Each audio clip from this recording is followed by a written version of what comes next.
¿Qué tal? Bienvenidos a una emisión de Mula de 6, el programa emitido por Vértigo TV. Me acompaña mi amigo Enrique León Villanueva. ¿Qué tal, Hola, Enrique? ¿Cómo estás? Muy bien, Héctor. Agradecemos el favor de su atención.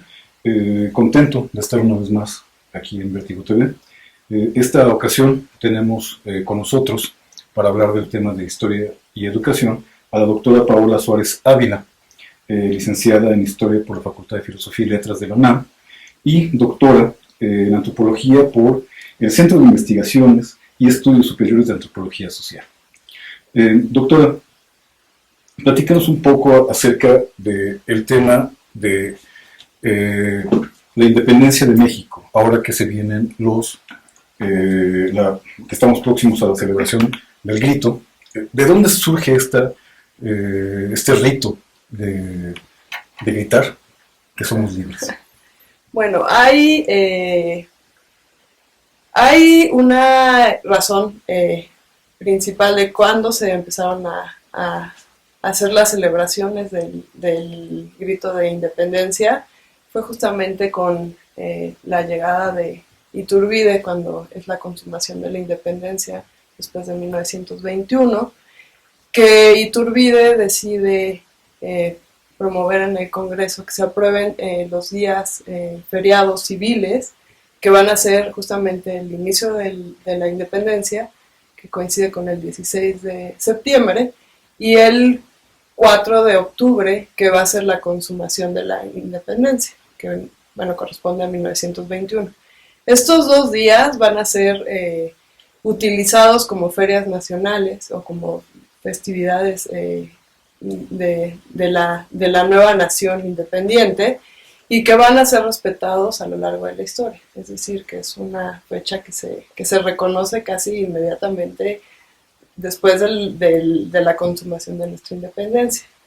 El proceso de reconocimiento del grito como uno de los, como el inicio de la independencia, o como el inicio de la revolución independentista, como algunos historiadores plantean, es que justamente Hidalgo hace un manifiesto cuando son descubiertos en sus conspiraciones los insurgentes, ¿no? De repente llega alguien, le da el informe a Hidalgo: ya nos cacharon, ya nos descubrieron, está con Aldama, está con Allende, están discutiendo, y de repente todos: ¿pero qué hacemos si ya descubrieron nuestros planes de insurrección? Algunos historiadores incluso mencionan que no existen estos planes de insurrección, que todavía se estaban como formulando muchas formas de cómo se va a accionar para la independencia. Entonces, en realidad hay todavía como muchas discusiones históricas de ese proceso previo al grito.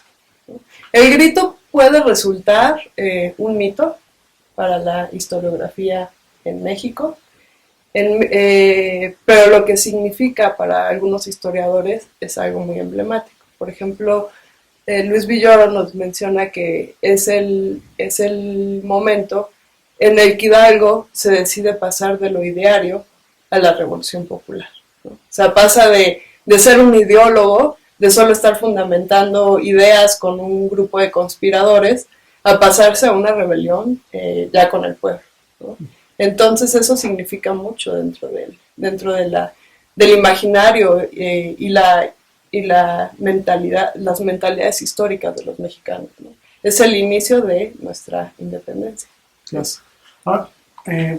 ¿Por qué se celebra? Siempre te han hablado, ¿por qué se conmemora el inicio y no la consumación? Vamos, tenemos la historia de Porfirio Díaz, ¿no? Que coincidía con su cumpleaños, y que bueno, ¿qué tan real es esta idea? Porque también en Francia, en la toma de la Bastilla, se celebra el día que empieza el levantamiento y no el día en que se consuma. ¿Por qué se celebran el día que la gente toma las armas y no cuando se consuma la revolución, la independencia, etcétera? Claro que hay muchísimas interpretaciones que te pueden dar una respuesta muy distinta. Yo considero que que el inicio de la independencia, como lo marca el calendario de nuestras fiestas patrias o nuestras fiestas cívicas, mencionan el inicio de la independencia como el proceso de liberación.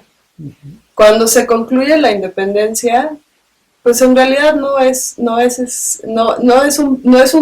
puedes marcarlo no es tan fácil indicar cuándo fue el proceso de conclusión de la independencia. Incluso hay algunos historiadores que mencionan que la independencia pues no termina en 1921, que la independencia es un proceso que va a continuar hasta 1924, justo después de la ascensión de Iturbide, y cuando Iturbide de nuevo pierde el poder, que ahí realmente es cuando se puede celebrar la independencia en México.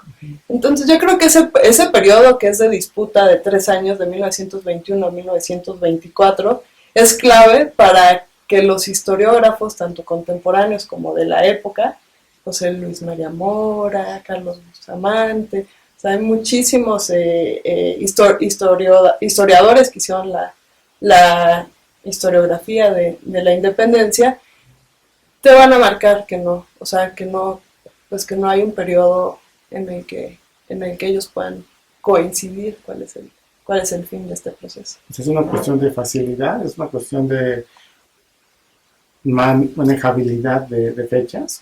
Pues no, como te menciono, por ejemplo, Iturbide sí había puesto, ¿no? en el calendario cuáles eran los dos periodos de fin, del inicio y el fin. Por ejemplo, Porfirio Díaz decide cambiar un día nada más la celebración de la independencia, del 16 al 15, porque él nació el 15.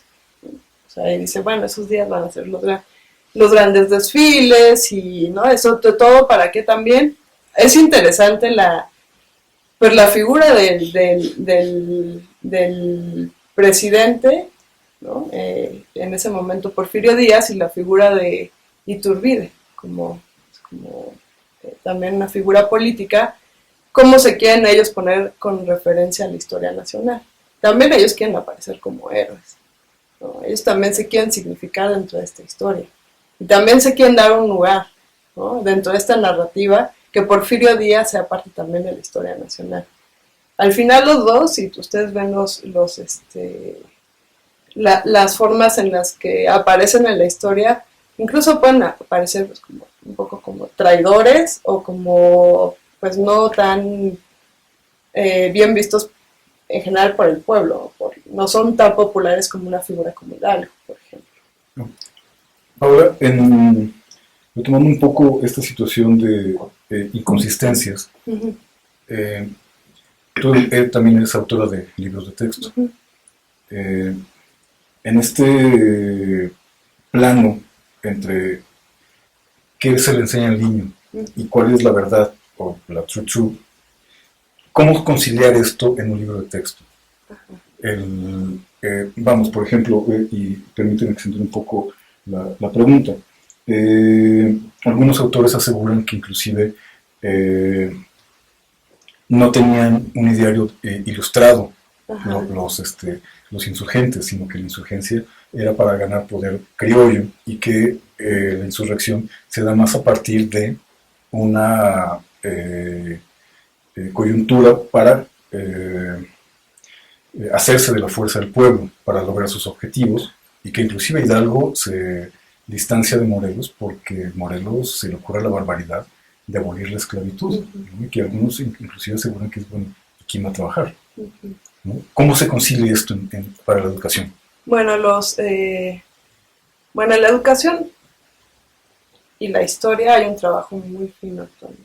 Yo creo que mucho se ha tratado en la mayoría de los colegios que enseñan historia ahorita, la UNAM, bueno, todos los centros en donde se enseña la historia y que al final de ahí salen los historiadores que les enseñan a los niños o que escriben la historia, se trata de hacer este énfasis de no seguir con la historia de bronce o la historia de los héroes o la historia de los caudillos, como sería la historia de la revolución, ¿no? Donde se nos van construyendo a los grandes héroes nacionales.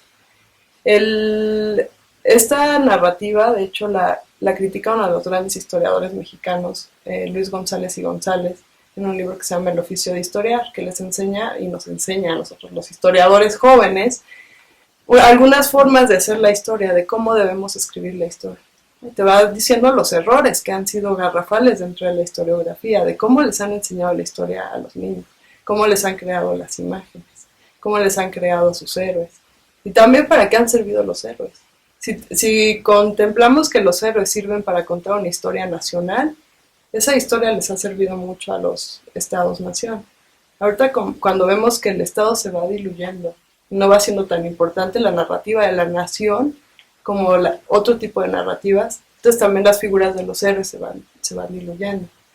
El caso de Hidalgo es paradigmático, y yo creo que Hidalgo es una figura que se le ha pues, puesto como virtudes, defectos, bueno, al final hay que considerar lo que fue un hombre, y que como hombre pues tuvo que actuar en el momento y tampoco tuvo un borrador, no era un historiador pensando en las acciones, sino que era alguien que estaba actuando en el momento, las necesidades, ¿no? Haciendo reflexiones. Fue rector de una de las universidades más importantes de esa época en la Nueva España. Es una persona que se le reconoce por su capacidad de discusión, y tiene una obra que se llama, ahorita no recuerdo muy bien, pero lo conocen historiográficamente como La Disertación, en donde hace toda una discusión sobre la posibilidad de la libertad del hombre. Y ahí justamente habla sobre la esclavitud. Y ahí sí ya plantea el inicio de la abolición de la esclavitud en México, que va a concluir con los sentimientos de la nación, bueno, en el texto de los sentimientos de la nación de Morelos, que de hecho en este año cumplen 200 años de ser escritos. En 2013 fueron escritos en 1813, y de hecho en el INERM, en el Instituto Nacional de Estudios sobre las Revoluciones en México, van a hacer un homenaje muy próximo, yo creo que el 9 o el 10 de septiembre, sobre este texto de los sentimientos de la nación. Y ahí nos viene un poco de, pues no solo se celebra el inicio de la independencia, o sea, sí se van a seguir celebrando muchas otras cosas más. Ahorita vamos a celebrar el bicentenario de la escritura de uno de los textos más importantes de la nación mexicana, ya como cuando ya se empieza a constituir como una nación. Ahora, como historiadora, como autora de libros de texto, necesita el discurso historiográfico de mitos, necesitan los pueblos, porque hay teorías de historiadores que dicen los mitos son necesarios para articular un discurso histórico. Sí. Los héroes son necesarios. ¿De verdad son necesarios? Vamos, porque al final, pues sí hablamos de los héroes, de Hidalgo, de Morelos, y a la vez también nos preocupa esta acción de los monumentos, de la historia de bronce, se deshumaniza. ¿Cómo conciliar esta parte? Es interesante tu pregunta y me gusta, porque ese es un gran reto para los historiadores. Nosotros vemos la historia y obviamente estamos acostumbrados a muchas tradiciones historiográficas. Pues todavía no nos termina de convencer las narrativas de los mitos, pero al final se hace mucho la narrativa del mito. Y sigue siendo el mito fundacional pues sobre todo de la nación, ¿no? Cómo se reinterpreta la historia de una nación. Creo que es interesante en el trabajo didáctico que se hace con los niños, por ejemplo, en los libros de texto, plantearles a ellos la posibilidad de que ellos sean los constructores de su propio conocimiento. Es decir, no negarles la posibilidad de que conozcan esos mitos, porque también es negarles una forma de pensamiento o una visión de la historia.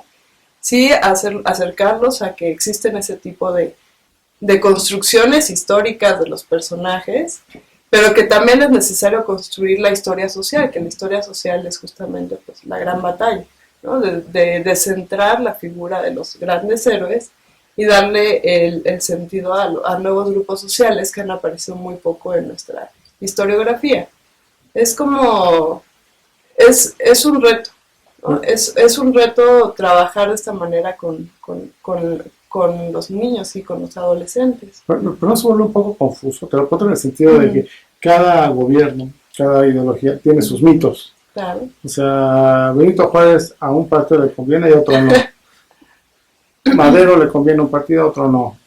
Morelos le conviene a unos y a otros no. Entonces, pues tú como autor de libros de texto, no sé si lo padeciste o lo viviste, decir, bueno, pues ahora hay que mitificar a fulanito de tal o a tal personaje, ¿no? Con Fox me acuerdo de Iturbide, por ejemplo, ¿no? Que recibió una revalorización, Sí, ¿no? una dignificación por las estrofas estas que se sacaron del himno nacional. Exacto, ¿no? Entonces, bueno, ¿qué sucede ahí? El discurso político también tiene toda la ideología y también ahí se construyen quiénes van a ser los héroes de pues digo, en México de un sexenio. Exacto. Si uno va escuchando, de repente en este cambio del PAN al PRI, de repente los héroes nacionales pues, cambian y se nota. ¿Quiénes van a ser ahora los que nos van a contar la historia? Incluso ahorita con el problema que tenemos de la reforma energética, la figura de Lázaro Cárdenas es una figura que se está disputando mucho, porque representó obviamente la fundación del PRI y la fundación de muchísimas estructuras de poder y de gobierno de nuestro país. Y actualmente pues se pelea quién fue Lázaro Cárdenas. Y si ustedes ven en los periódicos, pues hay un debate desde el propio Cuauhtémoc Cárdenas que discute quién es su propio padre, que uno no puede decir que porque sea su hijo tiene toda la autoridad moral para decir quién es. Y también están todos los demás ideólogos que están discutiendo la figura de Lázaro Cárdenas. Entonces, bueno, ahí están los debates, siempre van a estar presentes y claro que la historia es un arma ideológica y es una de las más poderosas. Va a ayudar para justificar fines o para justificar acciones políticas. Y lo que se trata un poco de enseñarles a los niños y a los adolescentes es aprender a discernir esta información. Es decir, que ellos aprendan a leer los discursos ideológicos que hay detrás de todas las narrativas o detrás de los discursos que se construyen en el Estado principalmente, o incluso en la iglesia. Claro, inclusive porque el hecho de que la historia de bronce solo de fechas, caudillos, situaciones, momentos, y se pierda de vista el contexto, se pierde de vista que unos años antes había ocurrido la primera independencia americana, que en Francia se estaba gestando la área de terror, etcétera. Todo este tipo de cosas que el niño solo, pues es que se dio el grito. Ajá. Y el grito pasa a ser una escultura de bronce, pasa a ser un monumento del cual ni siquiera se sabe qué se dijo, ¿no? Vamos, es como, y perdón por la comparación, pero cuando dicen es que el sermón de la montaña, bueno, pues es que ¿cuál es el sermón? ¿No? La versión de la Reina Sofía es uno, la versión de anglicana es otra, y todo el mundo tiene su versión. Finalmente, la versión, como bien lo decías, es de los vencedores. Esta visión, la otra visión, se permea a través de la historia. ¿Cómo dar sentido al contexto? Porque es una maraña de situaciones en niños que tienen 8 o 9 asignaturas además y que no tienen las posibilidades pues, de acercarse a más información.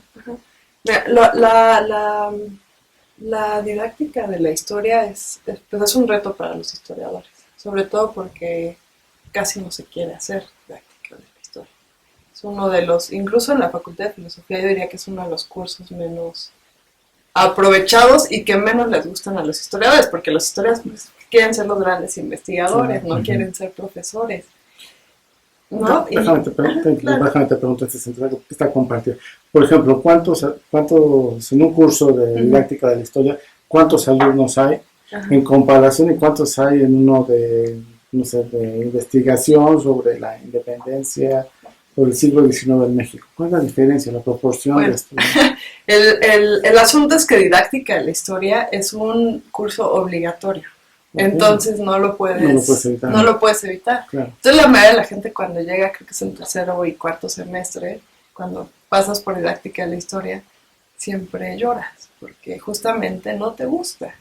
Pero yo tuve muy buenas profesoras en didáctica de la historia y la verdad es que me enseñaron más que cómo enseñar la historia, o sea, darte una metodología ya hecha y derecha, me enseñaron más bien a cómo poder comprender las necesidades del otro. ¿No? Cómo comprender, te van haciendo más flexible a entender que una persona necesita algo y que tú se lo vas a dar y que no siempre vas a saber qué necesidades tiene. ¿No? Un poco te dan textos como de pedagogía de Paulo Freire, que podría uno decir que es literatura poco actualizada, pero en realidad que es una literatura bastante actualizada, y más que hacerte una idea de tú debes de, te dan como muchas ideas de cómo tú debes de ser sensible a las necesidades de otras personas. Y creo que eso es básico cuando tratas de enseñar. O sea, si tú quieres enseñar, tienes que ser sensible a que tal persona necesita qué es lo que necesita un niño o qué puede necesitar para que en medio de este mundo donde le llega información y más con las TICs, ¿no? Las famosas tecnologías de la información y de la comunicación, cómo el niño aprenda a discernir. Creo que una de las grandes labores de los historiadores es que tienen un método para aprender a leer analíticamente, ¿no? Para poder deducir qué información tiene tal o cuál contenido. Creo que eso es lo básico que le puedes enseñar a un niño. Ya no aprender, enseñarle fechas y todo eso. Yo en los textos lo que trato mucho es que ellos aprendan a leer críticamente. Más allá de que se recuerden perfecto los procesos o qué pasó en Egipto o qué pasó en México, no, sino que ellos puedan construir su propio conocimiento. Yo creo que ese es el reto de los historiadores frente a sus grupos de trabajo, sus alumnos. Claro, la memoria, ¿no? Si nos quedamos en el conocimiento a través de la memoria, pues se pierde esa concepción crítica, analítica, y de conocer realmente el proceso. Exactamente. En ese sentido, ¿cómo estamos? Ya casi para concluir. Para concluir, el conocimiento histórico es también otra temática de los historiadores y creo que tiene mucho que ver con la forma de educación. Claro que el conocimiento histórico siempre es crítico, ¿no? Siempre que te preguntan, ay, ¿por qué estudiaste historia? Pero te gusta mucho aprenderte, en realidad en la historia aprendes métodos, no estás aprendiéndote, ya no tenemos bueno, por lo menos mi generación ya no vivió esa forma de aprender la historia, ¿no? O yo no la vivo así, o yo nunca la viví así, o sea, yo siempre la viví así, vívida, ¿no? Con energía, con los personajes ahí peleándose, batallando. O sea, a mí nunca me dijeron, te aprendes tales fechas y tales fechas. Sí, haz líneas del tiempo. Me enseñaron muchas metodologías. Y creo que eso es lo que vale la pena. Más que enseñarle al niño, oye, memoriza y haz el examen de tales o cuales fechas. Es como que el niño aprenda a expresar procesos históricos con sus propias palabras. Aunque sean mínimas y pequeñas sus desarrollos, pero va a ir avanzando poco a poco. Claro. Bien, este proceso de enseñanza, de constructo del conocimiento, lo tienen ustedes como historiadores, lo tienen ustedes como estudiantes de posgrado, como doctores, como maestros. Sin embargo, a nivel básico, son licenciados en pedagogía o son licenciados pero no tienen este pulso del historiador. Y ellos arrojan datos duros, ¿no? Inclusive, a pesar de que planes y programas de la SEP trata de dar este enfoque por competencias, el proceso de enseñanza-aprendizaje, en nuestras normales sigue permeando el hecho de yo digo, tú escuchas, escribe y calladito porque no hay que hacer ruido. ¿Cómo bajar tu didáctica como historiador a estos maestros frente a grupo de primaria y secundaria que no son historiadores?